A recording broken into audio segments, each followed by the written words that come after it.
Assalamualaikum korang. So, nak cakap korang kan nak lelong apa tu turban tu murah-murah. Okey, untuk manik satu piece jatuh RM6.5.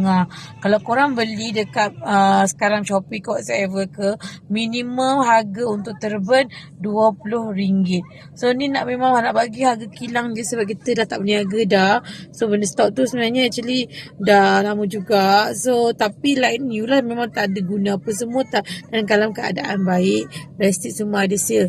So kami nak jual RM15 tu mahal. So I memang nak jual semua memang nak lelong harga murah, in case kalau korang nak berniaga pun boleh. Okay, so untuk manik kita ada 441 pieces lagi.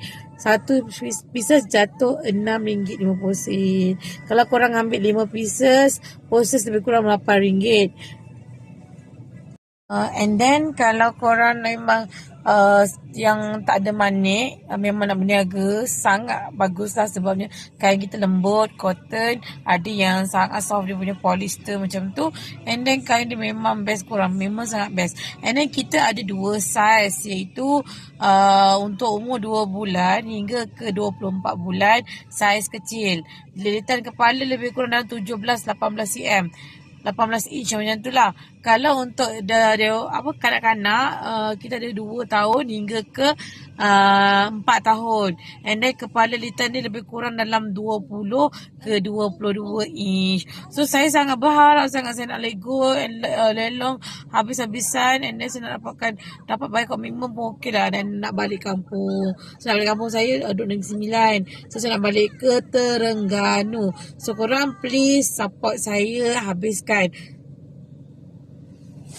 So kalau korang yang nak beli, so I target sebenarnya 3 hari ni sebelum I balik kampung, I nak at least minimum 170 pieces lah terjual.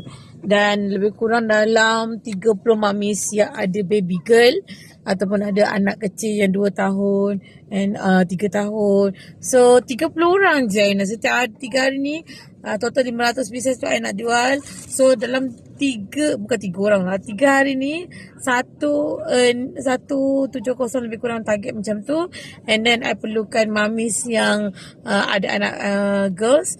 Lebih kurang satu hari 30 orang je korang. 30 orang je korang. So please support I and tolong habiskan I punya stok turban ni. Dan selepas ni memang tak akan ada lagi. I pun dah takkan jual turban apa semua. So please korang, limited slot and then harga murah sangat. Harga murah sangat korang, please, okay.